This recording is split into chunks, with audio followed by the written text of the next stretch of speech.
بسم اللہ الرحمن الرحیم۔ اللہ تبارک و تعالیٰ نے رزق کے 16 دروازے مقرر کیے ہیں اور اس کی چابیاں بھی بنائی ہیں۔ جس نے یہ چابیاں حاصل کر لیں وہ کبھی تنگ دست، محتاج اور پریشان نہیں رہے گا۔ وہ 16 دروازے کیا ہیں اور اس کی چابیاں کیا ہیں، آئیے ہم آپ کے سامنے پیش کرتے ہیں۔ پہلا دروازہ نماز ہے۔ جو لوگ نماز نہیں پڑھتے ان کے رزق سے برکت اٹھا دی جاتی ہے۔ وہ پیسہ ہونے کے باوجود بھی پریشان رہتے ہیں۔ ان کی زندگی میں چین اور سکون نہیں ہوتا۔ وہ امن و آشتی اور سکون و شانتی کے ساتھ زندگی نہیں گزارتے، ہر وقت ٹینشن اور ڈپریشن کا شکار رہتے ہیں۔ اس لیے مسلمانوں کو چاہیے کہ وہ 5 وقت کی نمازوں کو خشوع و خضوع کے ساتھ اور اخلاص کے ساتھ اور اللہ کی رضا کے لیے پڑھنے کے پابند بنے۔ دوسرا دروازہ استغفار ہے۔ جو انسان زیادہ سے زیادہ استغفار کرتا ہے، توبہ کرتا ہے، اس کے رزق میں اضافہ ہوتا رہتا ہے اور اللہ ایسی جگہ سے اس کو رزق عطا فرماتے ہیں جہاں سے اس کو گمان بھی نہیں ہوتا۔ وَيَرْزُقْهُ مِنْ حَيْثُ لَا يَحْتَسِبُ۔ تیسرا دروازہ صدقہ ہے۔ اللہ نے فرمایا کہ تم اللہ کی راہ میں یعنی میری راہ میں جو خرچ کرو گے میں اس کا بدلہ دے کر رہوں گا۔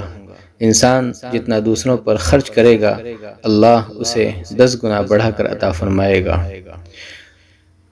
چوتھا دروازہ تقوی اختیار کرنا ہے۔ جو لوگ گناہوں سے دور رہتے ہیں اللہ ان کے لیے آسمان سے رزق کے دروازے کھول دیتے ہیں۔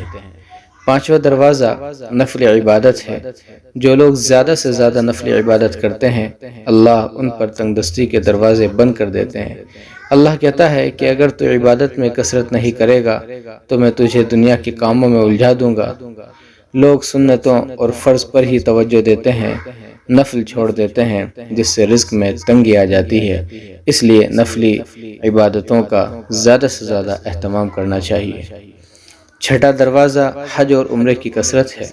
حدیث پاک میں آتا ہے کہ حج اور عمرہ گناہوں اور تنگ دستی کو اس طرح دور کر دیتے ہیں جس طرح آگ کی بھٹی سونے چاندی کے میل کچیل کو دور کر دیتی ہے۔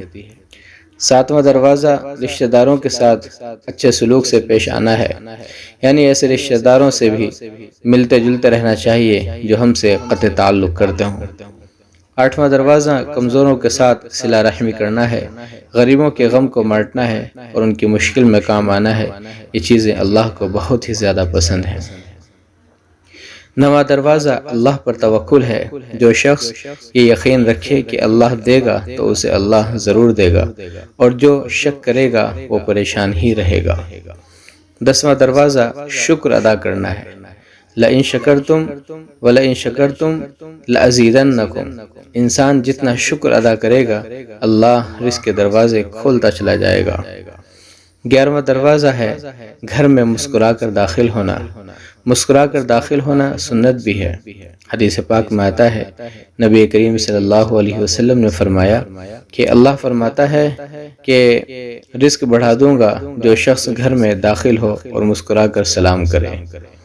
12واں دروازہ ماں باپ کی فرما برداری اور اطاعت شعاری ہے۔ ایسے شخص پر کبھی رزق تنگ نہیں ہوتا جو شخص اپنے ماں باپ کو عزت و احترام دیتا ہے اور ان کی اطاعت و فرما برداری کرتا ہے۔ 13واں دروازہ ہر وقت باوضو رہنا ہے۔ جو شخص ہر وقت نیک نیتی کے ساتھ باوضو رہتے ہیں ان کے رزق میں کبھی کمی نہیں آتی۔ 14واں دروازہ چاشت کی نماز پڑھنا ہے جس سے رزق میں برکت بڑھتی چلی جاتی ہے۔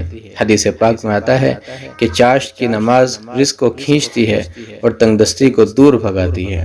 اس لیے آپ نے دیکھا ہوگا جو لوگ بھی چاشت کی نماز پڑھتے ہیں فجر کے بعد مسجد میں ہی رہتے ہیں اور چاشت پڑھ کر اپنے گھروں کو جاتے ہیں یا اپنے کاموں پر نکلتے ہیں وہ کبھی محتاج اور تنگ دست نہیں ہوتے، اللہ ان کو خوب دیتا ہے۔ 15واں دروازہ ہے روزانہ سورہ واقعہ پڑھنا۔ اس سورت کو پڑھنے سے بھی رزق بڑھتا ہے، رزق میں تنگی نہیں آتی۔ اور 16واں دروازہ ہے اللہ سے دعا مانگنا۔ جو شخص جتنا سچائی کے ساتھ صدق دل کے ساتھ اللہ تبارک و تعالیٰ سے مانگتا ہے اللہ تبارک و تعالیٰ اس کو خوب دیتے ہیں۔ تو یہ تھے وہ 16 دروازے اور اس کی چابیاں جن کو حاصل کرنے کے بعد، جن کو اپنی زندگی میں لانے کے بعد، جن پر عمل کرنے کے بعد اللہ تبارک و تعالی رزق کے دروازے کھول دیتے ہیں، تنگی کو، محتاجگی کو اور پریشانی کو دور کر دیتے ہیں۔ تو آج کل یہ المیہ بہت زیادہ ہے۔